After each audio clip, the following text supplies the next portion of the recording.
Hi ఎలా ఉన్నారు? I hope అందరూ బాగున్నారు అనుకుంటున్నాను. లాస్ట్ పార్ట్ 18 మీరు ఇంతవరకు నేను ఎక్స్ప్లెయిన్ చేసిన ముందు పార్ట్స్ ని ఇంకా చూడకపోయి ఉంటే వెళ్ళి ఆ పార్ట్స్ ని చూసి తర్వాత ఈ వీడియోస్ ని చూడండి. అప్పుడే కథలో ఏం జరుగుతుంది, నేను మీకు ఏం చెప్తున్నానో పూర్తిగా అర్థమవుతుంది. అలాగే ఈ వీడియో మీకు నచ్చినట్టయితే ప్లీజ్ వీడియోని లైక్ చేసి ఛానల్ ని సబ్స్క్రైబ్ చేసుకోండి. పక్కనున్న బెల్ ఐకాన్ ని ఆన్ చేసి పెట్టుకున్నారంటే నేను వీడియో పెట్టగానే మీకు నోటిఫికేషన్ వచ్చేస్తుంది. ఇప్పటి వరకు ఈ ఐలాండ్ పై ప్లేన్ క్రాష్ అయ్యి ఒక నెల గడిచిపోతుంది. అందరూ కష్టంగానే ఇక్కడ జీవిస్తూ ఉంటారు. మైకిల్ తన కొడుకుని తీసుకొని ఎలాగైనా సరే ఈ ఐలాండ్ పై నుంచి బయటపడి తన కొడుక్కి మంచి జీవితాన్ని ఇవ్వాలి అనుకుంటాడు. అందుకోసమే చాలా కష్టపడి ఒక బోట్ ని కూడా రెడీ చేసుకుంటాడు. కానీ లాస్ట్ పార్ట్ లో మనం చూసాం కదా, దాన్ని తన కొడుకు వాల్టే తగలబెట్టి ఉంటాడు. ఎందుకంటే తనకి ఈ ఐలాండ్ ను వదిలి వెళ్లాలని ఉండదు. కానీ వాల్టే దాన్ని తగలబెట్టాడన్న నిజం జాన్ కి ఇంకా మనకి తప్ప అక్కడ ఉన్న ఎవ్వరికి తెలీదు. మైకిల్ మాత్రం జిన్నే దాన్ని తగలబెట్టాడు అనుకుంటాడు. అందుకే అంత పెద్ద గొడవ చేస్తాడు. ఇక తర్వాత జిన్ తన వల్ల ఆ బోట్ తగలబడింది అని అందరూ అనుకుంటున్నారు కాబట్టి తనే మళ్ళీ తయారు చేయాలని బ్యాంబోస్ ని తీసుకువచ్చి మైకిల్ కి మళ్ళీ ఆ బోట్ తయారు చేయడంలో హెల్ప్ చేస్తాడు. అలా చాలా కష్టపడి మళ్ళీ బోట్ ని తయారు చేస్తూ ఉంటారు. అప్పుడే జేక్ మైకిల్ దగ్గరికి వచ్చి ఏంటి బోట్ రెడీ అవుతుందా అంటాడు. దానికి మైకిల్ రెడీ అవుతుంది, కానీ మనం ఈ బోట్ లో సముద్రం మధ్యలోకి వెళ్ళిన తర్వాత మన దగ్గర ఒక డివైస్ ఉంటే బయట ఉన్న వాళ్ళకి సిగ్నల్ పంపొచ్చు అంటాడు. దానికి జేక్ ఇది మంచి ఐడియానే, నాకు తెలిసి సయ్యద్ దగ్గర ఒక డివైస్ ఏదో ఉన్నట్టుంది, కాకపోతే దానికి ఒక ప్రాబ్లం ఉంది, అదే బ్యాటరీ. మన దగ్గర బ్యాటరీని ఛార్జ్ చేయడానికి ఎలాంటి పవర్ సోర్స్ లేదు అంటాడు. అక్కడే అర్లీ కూడా మైకిల్ కి హెల్ప్ చేస్తూ ఉంటాడు. తను జేక్ వాళ్ళతో అంటాడు, మనకి పవర్ సోర్స్ లేదు, కానీ ఇంతకు ముందు సయ్యద్ చెప్పాడు కదా ఆ ఫ్రెంచ్ లేడీ దగ్గర బ్యాటరీస్ ఉన్నాయని, వాటిని తీసుకుంటే మనకి ఏదైనా అవసరం పడొచ్చు అంటాడు. అది వినగానే జేక్ వాళ్ళు వెంటనే సయ్యద్ దగ్గరికి వెళ్తారు. కానీ సయ్యద్ మాత్రం నేను అక్కడికి మళ్ళీ తిరిగి వెళ్ళను, నన్ను వదిలేయండి అంటాడు. అప్పుడు జేక్ నిన్ను వెళ్ళమండం లేదు, అక్కడికి వెళ్ళడానికి మాకు దారి చెప్పు, నేను ఒక్కనే వెళ్ళి ఆ బ్యాటరీస్ తీసుకువస్తాను అంటాడు.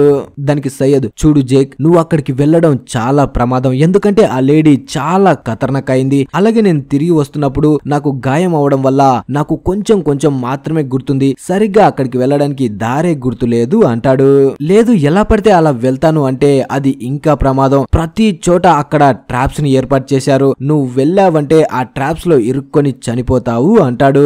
మళ్ళీ జేక్ నువ్వు అక్కడికి వెళ్ళినప్పుడు కొన్ని పేపర్స్ తీసుకువచ్చావు కదా, దాన్ని బట్టి మనం అక్కడికి వెళ్ళడానికి దారిని కనుక్కోవచ్చు కదా అంటాడు. అప్పుడు సయ్యద్ కోపంతో మేము దీన్ని చాలా రోజులుగా స్టడీ చేస్తున్నాం, కానీ ఇందులో నుంచి ఏది అర్థం అవ్వట్లేదు, షానన్ కొన్ని వర్డ్స్ ని కూడా నాకు చెప్పింది, కానీ ఇది పోయిట్రో లేకపోతే ఏదైనా హింట్ ఇస్తుందో మాకు ఏమీ అర్థం కావడం లేదు అంటాడు. అప్పుడే అర్లీ ఆ పేపర్స్ లో కొన్ని తీసుకొని చూస్తాడు. అందులో నెంబర్స్ చూసి అర్లీ కొంచెం ఫేస్ ని చేంజ్ చేస్తాడు. అంటే తనకి ఏదో అర్థం అయ్యింది అన్నమాట, కానీ ఆ విషయం గురించి తను ఎవ్వరికి చెప్పడు. ఇవి మామూలు నెంబర్సే అనుకోకండి, ఈ నెంబర్స్ పైనే మనకి ముందు చాలా మంచి స్టోరీ ఉండబోతుంది. ఇక లాస్ట్ కి సయ్యద్ జేక్ కి ఎలాంటి హెల్ప్ చేయడు, ఎందుకంటే వాళ్ళు వెళ్తే ప్రమాదం కాబట్టి ఎక్కడికి వెళ్ళకూడదు అంటాడు. తర్వాత నైట్ కి సయ్యద్ టెంట్ లో పడుకొని ఉన్నప్పుడు సడన్ గా తను కళ్ళు తెరిస్తే తన ముందుకు హర్లీ వస్తాడు. మనోన్ని చూడగానే సయ్యద్ చాలా భయపడతాడు. అప్పుడే సయ్యద్ ఏంటి నువ్వు, నీకు నిద్ర పట్టట్లేదా, అర్ధరాత్రి నా ఎదురుగా వచ్చి కూర్చున్నావు అంటాడు. అప్పుడు హర్లీ నాకు నిద్ర పట్టట్లేదు, నాలో కొన్ని ప్రశ్నలు ఉన్నాయి, నువ్వు దానికి సమాధానం చెప్తావా అంటాడు. కానీ సయ్యద్ మాత్రం ఇది కరెక్ట్ సమయం కాదు, అయినా అర్ధరాత్రి చెప్పే మూడు కూడా నాకు లేదు, నువ్వు వెంటనే ఇక్కడ నుంచి దొబ్బే అంటాడు. దానికి హర్లీ తర్వాత పడుకుందు, కానీ నువ్వు షానను చాలా సార్లు ఈ మ్యాప్ ను చూశారు కదా, ఒక్కసారైనా పక్కన ఉన్న ఆ నెంబర్స్ ని చూసారా అంటాడు. దానికి సయ్యద్ చూశాను, నేనేవో అవి కోఆర్డినేట్స్ అనుకున్నాను, అంతేకాని దాని మీద ఎక్కువ దృష్టి పెట్టలేదు అంటాడు.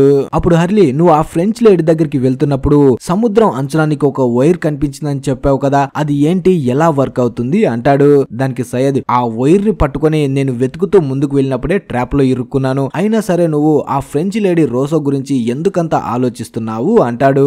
అప్పుడు హర్లీ నేను తన గురించి తెలుసుకోవాలని ఏం కాదు, కానీ కొన్ని విషయాలు ఇక్కడ తెలుసుకుంటేనే మంచిది అనిపించింది, అందుకే ఇక్కడికి వచ్చాను, నీ నిద్ర డిస్టర్బ్ చేసి ఉంటే నన్ను క్షమించని హర్లీ అక్కడి నుంచి వెళ్లిపోతాడు. తర్వాత మార్నింగ్ అవ్వగానే హర్లీ కేవ్ లో బాటిల్స్ లో నీళ్ళని నింపుతూ ఉంటాడు, అంటే తను ఎక్కడికో బయలుదేరబోతూ ఉంటాడు. అంతలో చార్లీ అక్కడికి వచ్చి ఎక్కడికి వెళ్తున్నావు నువ్వు అంటాడు. దానికి హర్లీ నేను ఎక్కడికి వెళ్ళట్లేదు, అలా అడవిలో తిరగడానికి వెళ్తున్నాను అంటాడు. దాంతో చార్లీ కూడా నేను కూడా నీతో పాటు వస్తాను అంటాడు. కానీ హర్లీ మాత్రం నేను ఒంటరిగా వెళ్ళాలనుకుంటున్నాను, నాకు కొంచెం ప్రైవసీ కావాలి, ఇన్ని బాటిల్స్ ఎందుకు తీసుకువెళ్తున్నానంటే నాకు తొందరగా దాహం వేస్తుంది, అందుకే అన్ని వెంట తీసుకువెళ్తున్నాను అంటాడు. తర్వాత క్లేర్ కనిపిస్తుంది. తను బీచ్ లో ఒంటరిగా కూర్చొని ఉన్నప్పుడు జాన్ తన దగ్గరికి వచ్చి, చూడు క్లేర్, ఒక విషయంలో నీ హెల్ప్ నాకు కావాలి అంటాడు. అప్పుడు క్లేర్, నేను 9 నెలల ప్రెగ్నెంట్ ని, నేను ఏ పని చేసి నీకు హెల్ప్ చేయగలను అంటుంది.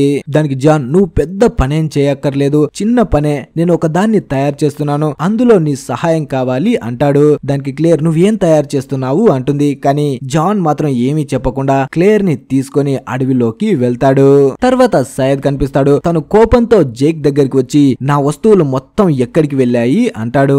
జేక్ కి మాత్రం ఏమీ అర్థం కాదు, దేని గురించి మాట్లాడుతున్నాడు అని. అప్పుడే సయ్యద్, నువ్వు నటించకు, ఆ ఫ్రెంచ్ లేడీకి సంబంధించిన మ్యాప్స్, వస్తువులు అన్ని నా టెంట్ లోనే ఉండాలి, కానీ అవి ఇప్పుడు కనిపించడం లేదు అంటాడు. దానికి జేక్, నువ్వు కూల్ అవ్వు, నేను ఆ వస్తువులు ఏమీ తీసుకోలేదు అంటాడు. అప్పుడే సయ్యద్, నువ్వు తీసుకోలేదు, కానీ నీ బదులుగా హర్లీని రాత్రి నా టెంట్ దగ్గరికి పంపించి వాడి చేత ఈ దొంగతనం చేయించావు అంటాడు. అలా ఇద్దరు మాట్లాడుకుంటూ ఉన్నప్పుడే చార్లీ అక్కడికి వస్తాడు. జేక్ చార్లీని అడుగుతాడు, హర్లీ నీకు కనిపించాడా అని. దానికి చార్లీ, తను మార్నింగే చాలా వాటర్ బాటిల్స్ తీసుకొని అడవిలోకి వెళ్లిపోయాడు అంటాడు. దాంతో సయ్యద్ ఇంకా జేక్ అర్థం చేసుకుంటారు, తన మైండ్ లో ఏదో ఐడియా ఉంది, అందుకే ఆ మ్యాప్స్ మొత్తం తీసుకొని తను ఆ ఫ్రెంచ్ లేడీ దగ్గరికి వెళ్ళాడు అని. అలా వెంటనే జేక్ అన్ని పనులు అక్కడే వదిలేసి తను హర్లీని వెతకడానికి వెళ్తాడు. తన వెంట సయ్యద్ ఇంకా చార్లీ కూడా ఉంటారు. అప్పుడే సయ్యద్ షానన్ దగ్గరికి వస్తాడు. షానన్ ఇప్పుడు సయ్యద్ ని లవ్ చేస్తుంది కాబట్టి తను బయటికి వెళ్తుంటే తనకి ప్రమాదం జరుగుతుందేమో అని బాధపడుతుంది. అప్పుడే సయ్యద్ షానన్ కి ధైర్యం చెప్తాడు, నాకు ఏమి అవ్వదు, నేను తొందరగానే తిరిగి వస్తాను అంటాడు. తర్వాత మనకి హర్లీ కనిపిస్తాడు. తను ఆ సముద్రం వెంట ఆ ఫ్రెంచ్ లేడీ దగ్గర ఉన్న మ్యాప్ ను చూస్తూ ముందుకు వెళ్తూ ఉంటాడు. ఇంతవరకు హర్లీ చాలా కూల్ గా ఎర్రిపప్పలా కనిపించేవాడు, కానీ తను ఎప్పుడైతే ఆ మ్యాప్ ను చూస్తున్నప్పుడు ఆ నెంబర్స్ ను చూశాడో తనకు ఏదో గుర్తుకు వచ్చింది. అసలు ఆ నెంబర్స్ ఏంటి, మనోడు ఇంతకు ముందు ఏం చేసేవాడు అనేది మనం ముందు తెలుసుకుందాం. అలా హర్లీ చాలా దూరం వచ్చిన తర్వాత తనకి సయ్యద్ కి కనిపించినట్టే ఆ బీచ్ దగ్గర వైర్ కనిపిస్తుంది. అలా ఆ వైర్ ని ఫాలో చేస్తూ తను అడవిలోకి వెళ్తూ ఉంటాడు. ఫస్ట్ ఒక ట్రాప్ ని తప్పించుకుంటాడు, కానీ ఇంకో ట్రాప్ పై కాలు పెడతాడు. అలా కాలు పెట్టగానే ఆలోపే జేక్ ఇంకా సయ్యద్ వాళ్ళు వస్తారు. అప్పుడే సయ్యద్, నువ్వేం కాలు కదపకుండా అలాగే ఉండు, ఒకవేళ కాలు కదిపావంటే పైన ఉన్నాయి చూసావు కదా ఎంత షార్ప్ గా ఉన్నాయో, అది నీ నెత్తి మీద దిగిందంటే కింది వరకు వెళ్ళిపోతుంది అంటాడు. కానీ హర్లీ మాత్రం వాళ్ళ మాట వినడు. ఆ ట్రాప్ వచ్చే లోపే నేను తప్పించుకోగలను అని వెంటనే పక్కకి దూకుతాడు. దాంతో తను అన్నట్టే ఆ ట్రాప్ నుంచి తప్పించుకుంటాడు. అలా వెంటుగా వాసులో మనోడు తప్పించుకుంటాడు. దాంతో చార్లీకి చాలా కోపం వస్తుంది. అరే బండోడా, నీకు మైండ్ దొబ్బిందా, బాడీ పెంచావు కానీ తెలివి లేదా, కొంచెం ఉంటే సచ్చుండేవాడివి అంటాడు. దానికి హర్లీ, కూల్ దోస్త్, ఏమి అవ్వలేదు కదా, నేను తప్పించుకున్నాను కదా, ఎందుకంత హీట్ అవుతున్నావు అంటాడు. అప్పుడే జేక్ హర్లీతో అంటాడు, అసలు ఏం జరుగుతుంది ఇక్కడ, నీకు ఏం తెలుసు, ఎక్కడికి బయలుదేరావో మాకు ఏదైనా ఇన్ఫర్మేషన్ ఇస్తావా అంటాడు. దానికి హర్లీ, ఏమీ లేదు దోస్త్, మీరు కూడా నా వెంట వస్తారా అంటాడు. అలా నలుగురు కలిసి అక్కడి నుంచి బయలుదేరతారు. అలా నలుగురు కొంత దూరం వెళ్ళిన తర్వాత వీళ్ళకి షాకింగ్ గా కర్రలతో చేసిన ఒక బ్రిడ్జి లాంటిది కనిపిస్తుంది. దాన్ని చూడగానే వీళ్ళు షాక్ అవుతారు. ఇంతకు ముందు వరకు ఈ ఐలాండ్ లో ఎవ్వరు ఉండేవాళ్ళు కాదు అనిపిస్తుంది, కానీ ఈ చెక్కలతో చేసిన బ్రిడ్జిని చూస్తూ ఉంటే ఇంతకు ముందు నుంచి ఇక్కడ మనుషులు ఉండేవాళ్ళా లేకపోతే ఎవరైనా అడవి మనుషులు ఉన్నారా అన్నట్టు అనుమానం వస్తుంది. అప్పుడే సయ్యద్ అంటాడు, ఈతన్ అనేవాడు చచ్చాడు కదా, వాడికి సంబంధించిన వాళ్ళే దీన్ని తయారు చేసి ఉంటారు అంటాడు. అలా వీళ్ళు మాట్లాడుకుంటూ ఉన్నప్పుడే హర్లీ వాళ్ళ మాటలు అస్సలు వినకుండా ఆ బ్రిడ్జి పై నుంచి ముందుకు వెళ్తూ ఉంటాడు. అది చాలా రోజుల క్రితం చేసింది కాబట్టి మనోడు ఉన్న వెయిట్ కి అది తట్టుకోలేక తెగిపోయేలా ఉంటుంది. అయినా సరే హర్లీ చాలా కష్టపడి అటుపక్కకి వెళ్ళిపోతాడు. కానీ తర్వాత చార్లీ వెళ్తున్నప్పుడే ఆ బ్రిడ్జి తెగిపోతుంది. కానీ ఎలాగోలా చార్లీ మాత్రం ఇటు పక్కకి వచ్చేస్తాడు. అప్పుడే జేక్ అంటాడు, మీ తెలివితో ఒక దద్దమ్మలు ఇద్దరు అక్కడే ఉండండి, మేము చుట్టూ తిరిగి మీ దగ్గరికి వస్తాం, మీరు ఎక్కడికి వెళ్ళకండి అంటాడు. కానీ హర్లీ మాత్రం మేమే మీ దగ్గరికి వస్తాము అంటాడు. అలా ఇద్దరు ఒక పక్కకి ఇద్దరు ఇంకో పక్కకి వెళ్ళిపోతారు. తర్వాత జేక్ ఇంకా సయ్యద్ కొంత దూరం వెళ్ళిన తర్వాత జేక్ కి ఆ బేస్మెంట్ కనిపిస్తుంది. వెంటనే ఇద్దరు అందులోకి వెళ్తారు. ఇంతకు ముందు ఆ ఫ్రెంచ్ లేడీ తనని తీసుకువచ్చింది ఈ బేస్మెంట్ లోకే అయి ఉంటుంది, కానీ ఇప్పుడైతే ఎవ్వరు అక్కడ కనిపించారు. అప్పుడు సయ్యద్ అంటాడు, తనకి బాగా తెలుసు, నేను తిరిగి వెళ్ళానంటే మళ్ళీ తనని వెతుక్కుంటూ వస్తాను, అలాగే తనతో పాటు ఇంకా వేరే వాళ్ళను కూడా తీసుకువస్తానని తనకి ముందే తెలుసు, అందుకే మనం వచ్చే లోపే మొత్తాన్ని ఖాళీ చేసి ఎటో వెళ్లిపోయింది అంటాడు. తర్వాత మనం హర్లీ లైఫ్ గురించి కూడా కొంచెం తెలుసుకుందాం. తను ప్లేన్ క్రాష్ అవ్వక ముందు ఒక మిడిల్ క్లాస్ ఫ్యామిలీలో ఉండేవాడు. వాళ్ళ ఇంట్లో ఉండే అందరూ జాబ్ చేసేవాళ్ళు, మనోడు కూడా ఒక జాబ్ చేసేవాడు. కానీ వాళ్ళ అమ్మ మాత్రం హర్లీని ఒక చిన్న పిల్లాడిలా చూసుకుంటుంది. అంటే మిడిల్ క్లాస్ ఫ్యామిలీలో ఒక కొడుకుని అమ్మ ఎలా చూసుకుంటుందో అంత ప్రేమగా చూసుకునేది. ఇప్పుడు హర్లీ టీవీ ముందు కూర్చొని ఉంటాడు. అలాగే తన చేతిలో ఒక లాటరీ టికెట్ కూడా ఉంటుంది. అంటే మనోడు లాటరీ టికెట్ కొని దాని నెంబర్ కోసం టీవీ చూస్తూ ఉంటాడు. అప్పుడే తనకి ఆ టికెట్ కొన్నందుకు ప్రైజ్ మనీ వస్తుంది. ఆ టికెట్ నెంబర్ 4, 8, 15, 18, 23, 42 సేమ్ ఇవే నెంబర్స్ ఆ ఫ్రెంచ్ లేడీ దగ్గర ఉన్న పేపర్స్ లో చూసి ఉంటాడు. అందుకే మనోడు రియాక్షన్ చేంజ్ అవుతుంది. ఇప్పుడు లాటరీ గెలిచాడు కాబట్టి రాత్రికే ఈ మిడిల్ క్లాస్ వాళ్ళు కాస్త రిచ్ గా మారిపోతారు. ప్రతి ఒక్కరు తన ఇంటి దగ్గరికి వచ్చి ఇంటర్వ్యూ తీసుకుంటారు. అప్పుడే హర్లీ అందరి ముందు నాకు వచ్చిన ఈ లాటరీ పైసలతో మా వాళ్ళని చాలా బాగా చూసుకుంటానని వాళ్ళ తాతని దగ్గరికి తీసుకొని తను ఈ వయసులో కూడా మా కోసం పనిచేస్తున్నాడు, ఇప్పటి నుంచి తనని చాలా బాగా చూసుకుంటాను అంటాడు. కానీ ఇక్కడే మనోడి లైఫ్ టర్న్ అవుతుంది. అది ఏంటంటే అలా మాట్లాడుతూ ఉన్నప్పుడే వాళ్ళ తాతకి హార్ట్ అటాక్ వచ్చి అక్కడే చనిపోతాడు. తర్వాత వాళ్ళ తాత ఫ్యూనరల్ జరుగుతూ ఉన్నప్పుడు ఆ ఫ్యూనరల్ కి హర్లీ వాళ్ళ అంకుల్ కూడా వస్తాడు. కానీ సడన్ గా తన నెత్తిపై పిడుగుపడి వాళ్ళ అంకుల్ కూడా అక్కడే చనిపోతాడు. ఇక కొన్ని రోజులకే హర్లీ బ్రదర్ కూడా తన భార్య పిల్లల్ని వదిలేసి ఒక వెయిట్రెస్ ని తీసుకొని లేచిపోతాడు. దాంతో హర్లీ అనుకుంటాడు, ఈ లాటరీ నా మంచి కోసం కాదు, ఇది వచ్చినప్పటి నుంచే నా బ్యాడ్ టైం స్టార్ట్ అయింది అనుకుంటాడు. నిజంగానే హర్లీకి ఏమి అవ్వదు గాని తన చుట్టూ ఉన్న వాళ్ళకి ఏదో ఒక ప్రమాదం జరుగుతుంది. ఎప్పుడు చెడు వార్తనే వింటూ ఉంటాడు. ఆ తర్వాత హర్లీ వాళ్ళ అమ్మని ఒక ప్లేస్ కు తీసుకువెళ్లి తనకి సర్ప్రైజ్ ఇవ్వాలి అనుకుంటాడు. అలా వెళ్తూ ఉన్నప్పుడే హర్లీ వాళ్ళ అమ్మతో అంటాడు, నాకు పైసలు వచ్చిన దగ్గర నుంచే ఈ చెడు మొత్తం జరుగుతూ ఉంది, అంటే దీనిపై ఏదో శాపం ఉండొచ్చు అంటాడు. దానికి వాళ్ళ అమ్మ హర్లీని 2 చెంప దెబ్బలు కొట్టి అలాంటిది ఏమీ ఉండదు, నువ్వేమి వాటి గురించి ఆలోచించకు అంటాడు. అలా హర్లీ వాళ్ళ అమ్మని ఒక ప్లేస్ కు తీసుకువచ్చి తన కళ్ళకి గంతలు కట్టి తనకి ఒక పెద్ద బంగ్లాని గిఫ్ట్ ఇవ్వాలి అనుకుంటాడు. కానీ అప్పుడే వాళ్ళమ్మ కారు దిగుతూ ఉంటే తన కాలు స్లిప్ అయి గాయమవుతుంది. అలాగే తన ఎదురుగా ఉన్న ఆ కొత్త బంగ్లా కూడా మొత్తం ఫైర్ అంటుకొని తగలబడిపోతుంది. అప్పుడే తను ఫైర్ ఫైటర్స్ కి కాల్ చేస్తాడు. కానీ ఆలోపే పోలీసులు వచ్చి హర్లీని అరెస్ట్ చేస్తారు. ఎందుకంటే తను అనుకోకుండా ఒక డ్రగ్ కేసులోకి వెళ్లిపోతాడు. అలా మొత్తం తన లైఫే తిరగబడిపోతూ ఉంటుంది. తర్వాత హర్లీ తన అకౌంటెంట్ దగ్గరికి వెళ్లి ఈ పైసలు వచ్చిన దగ్గర నుంచి నాకు ఏదో అయిపోతుంది, మొత్తం ఈ పైసలకే ఒక శాపం ఉంది అంటాడు. కానీ తన అకౌంటెంట్ మాత్రం నీకేమైనా పిచ్చి పట్టిందా, పైసలు రానని రోజులు పైసలు రావట్లేదు అంటారు, వచ్చిన తర్వాత పైసలకు శాపం ఉంది అంటారు. నాకు తెలిసి ఆ పైసల్లో కాదు, నువ్వు లాటరీ తీసుకున్న నెంబర్స్ లోనే ఏదో ఉంది అంటాడు. దాంతో చార్లీ వెంటనే తను ఫస్ట్ ఈ నెంబర్స్ ని ఎక్కడ విన్నాడో అక్కడికి వెళ్తాడు. అంటే తను ఒక హాస్పిటల్ దగ్గర విని ఉంటాడు. అలా హాస్పిటల్ దగ్గరికి వెళ్తే అక్కడ ఒక మెంటల్ పేషెంట్ కనిపిస్తాడు. తన నోటి నుంచే ఫస్ట్ టైం తను ఈ నెంబర్స్ ని విని ఉంటాడు. ఇతని పేరు లినాడ్ అయి ఉంటుంది. అప్పుడే హర్లీ అతని దగ్గరికి వెళ్లి, చెప్పు లినాడ్, నువ్వు ఫస్ట్ ఈ నెంబర్స్ ఎక్కడ విన్నావు అంటాడు. లినాడు ఒక మెంటల్ పేషెంట్ అయినా కూడా ఆ నెంబర్స్ గురించి వినగానే మొత్తం ఆ నెంబర్స్ అస్సలు మర్చిపోకుండా రిపీటెడ్ గా చెబుతూ ఉంటాడు. దాన్ని చూసి హర్లీ షాక్ అవుతాడు. అలా హర్లీ తన పక్కనే కూర్చొని ఈ నెంబర్స్ తో నేను లాటరీ కొనుక్కున్నాను అంటాడు. ఆ మాట వినగానే లినాడు, నువ్వు అలా చేయకూడదు, ఈ నెంబర్స్ తో లాటరీ కొన్నావంటే నీ లైఫ్ తిరగబడిపోయినట్టే అంటాడు. ఇక ఇప్పటి నుంచి ఆ నెంబర్స్ నిన్ను అస్సలు వదిలిపెట్టవు, నువ్వు వీటి నుంచి తప్పించుకోవాలి అంటే ఆస్ట్రేలియాలో ఉన్న ఒక ఊరికి వెళ్ళని ఆ ఊరి పేరు చెప్పి గట్టిగా అరుస్తూ ఉంటాడు. తర్వాత హర్లీ లినాడ్ చెప్పినట్టే ఆస్ట్రేలియాలో ఉన్న ఆ ఊరు దగ్గరికి వస్తాడు. అసలు అక్కడ ఊరే ఉండదు, ఒక్క ఇల్లు మాత్రమే ఉంటుంది. అలా ఆ ఇంట్లోకి వెళ్తాడు. అక్కడ లినాడ్ చెప్పిన శ్యామ్ అనే వ్యక్తి అయితే ఉండడు, కానీ తన వైఫ్ అక్కడ కనిపిస్తుంది. వెంటనే హర్లీ ఆ నెంబర్స్ గురించి తనకి చెప్తాడు. అప్పుడు ఆ లేడీ, నా భర్త ఇంకా లినాడ్ ఇద్దరు నేవీలో వర్క్ చేసేవాళ్ళు. ఒక రోజు పెసిఫిక్ సముద్రంలో వెళ్తున్నప్పుడు వీళ్ళకి ఒక సిగ్నల్ వచ్చింది. ఆ సిగ్నల్ ని ట్రాక్ చేస్తే ఇదే నెంబర్ వాళ్ళకి మాటికి రిపీట్ అవుతూ వినిపించింది. ఆ నెంబర్ సహాయంతో శ్యామ్ ఇంకా లినాడ్ చాలా ఎంక్వైరీ చేశారు, కానీ వాటికి సంబంధించి ఎలాంటి ఆధారాలు దొరకలేదు. కానీ ఒక రోజు శ్యామ్ ఇంటికి వచ్చినప్పుడు మేము ఇద్దరం కలిసి ఒక ప్లేస్ కి వెళ్ళాము. అక్కడ ఒక వ్యక్తి జార్ కింద కొన్ని బీన్స్ దాచిపెట్టి వాటి లెక్కెంతో చెబితే చాలా పైసలు గెలుచుకోవచ్చు అన్నాడు. అప్పుడే శ్యామ్ తనకి వినిపించిన ఆ నెంబర్స్ లో కొన్ని చెప్పాడు. దాంతో తనకి ఆ బీన్స్ లెక్క కరెక్ట్ గా వచ్చింది. అలా చాలా పైసలు గెలుచుకున్నాడు. పైసలైతే గెలుచుకున్నాం, కానీ అక్కడ నుంచి తిరిగి వస్తున్నప్పుడు మా కార్ కి యాక్సిడెంట్ అయింది. ఆ యాక్సిడెంట్ లో నా కాలు విరిగిపోయింది. కానీ ఇక్కడే విచిత్రం ఏంటంటే నా భర్త శామ్ కి ఒక చిన్న గాయం కూడా అవ్వలేదు. అలా రోజులు గడిచే కొద్దీ శామ్ కి చుట్టుపక్కల మొత్తం అనర్థాలే జరగడం స్టార్ట్ అయ్యాయి. దాంతో తను అర్థం చేసుకున్నాడు ఈ నెంబర్స్ కే ఒక శాపం ఉంది అని. ఇక అప్పటి నుంచే మేమిద్దరం అన్ని వదిలేసి ఇక్కడ ఎవ్వరు లేని ప్లేస్ కు వచ్చాం. ఎందుకంటే తను ఎక్కడ ఉన్నా సరే తను చుట్టుపక్కల ఏదో ఒక అనర్థం జరుగుతుంది.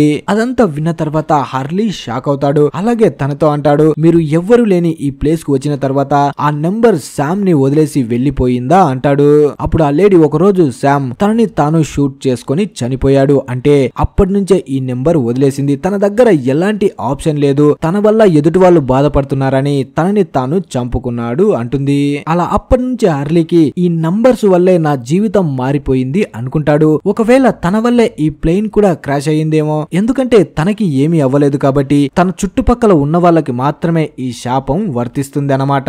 ఆ తర్వాత మళ్ళీ ప్రెజెంట్ లో ఉన్న హర్లీ కనిపిస్తాడు. తను ఈ నెంబర్స్ ను చూడగానే వీటి వల్లే ఆ ఫ్రెంచ్ లేడీ ఇక్కడ ఇరుక్కుందని తనకి అర్థమవుతుంది. అందుకే తను కూడా ఆ ఫ్రెంచ్ లేడీని వెతుక్కుంటూ బయలుదేరతాడు.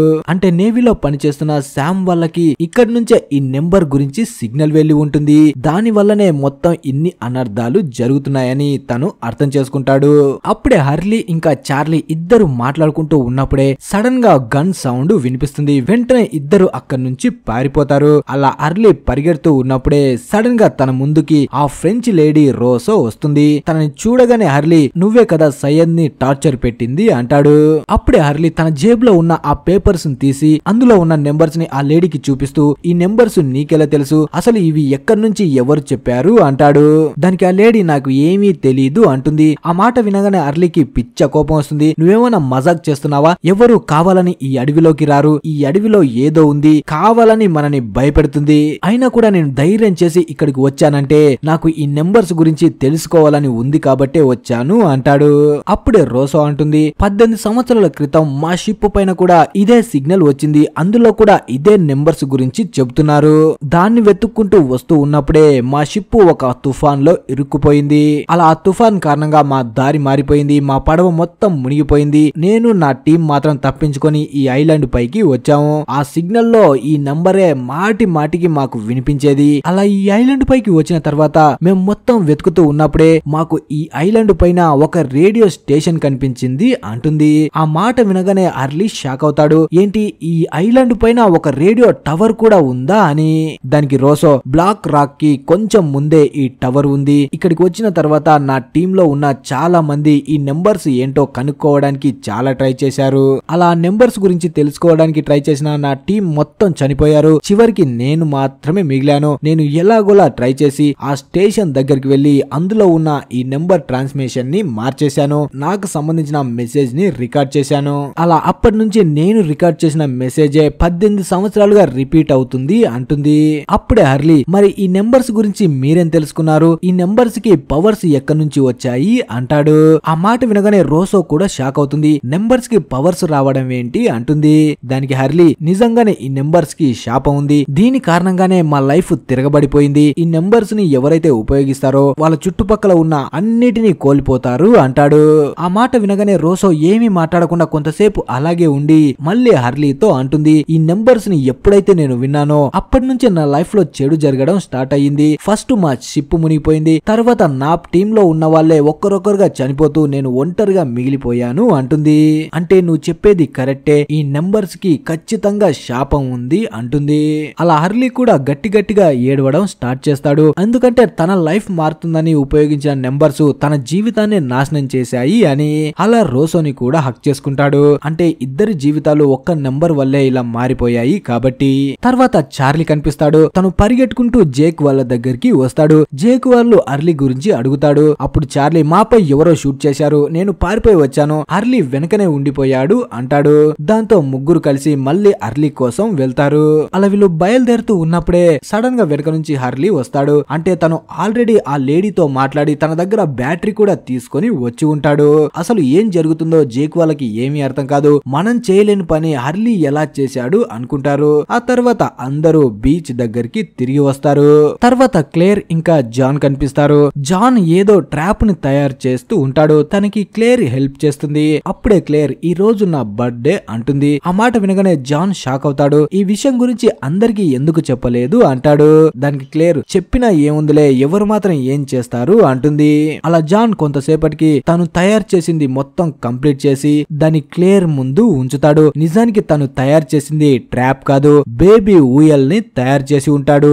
దాన్ని క్లేర్ కి గిఫ్ట్ గా ఇచ్చి బర్త్డే విషెస్ ని చెప్తాడు. క్లేర్ కూడా చాలా హ్యాపీగా ఫీల్ అవుతుంది.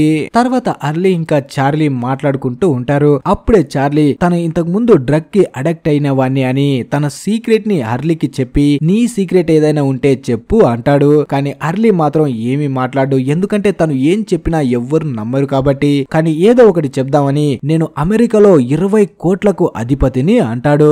ఆ మాట వినగానే చార్లీ ఊరుకోవయ్యా, నువ్వు నీ ఫేసు, నువ్వు 20 కోట్లకు అధిపతి అంటే నేను నమ్ముతానా అని వెంటనే అక్కడి నుంచి వెళ్ళిపోతాడు. కానీ అర్లీకి మాత్రం తను అనుకున్నది ఏంటో తెలిసిపోయింది. నిజంగానే ఆ నంబర్స్ కి పవర్స్ ఉన్నాయి అని. మరి మీరేమనుకుంటున్నారు? నిజంగానే నెంబర్స్ కి పవర్ ఉంటాయా? అంటే మంచి కానీ చెడు కానీ మీరేమనుకుంటున్నారో కింద కామెంట్ చేయండి. అలాగే వీడియో నచ్చితే వీడియోని లైక్ చేసి ఛానల్ ని సబ్స్క్రైబ్ చేసుకోండి. Thanks for watching.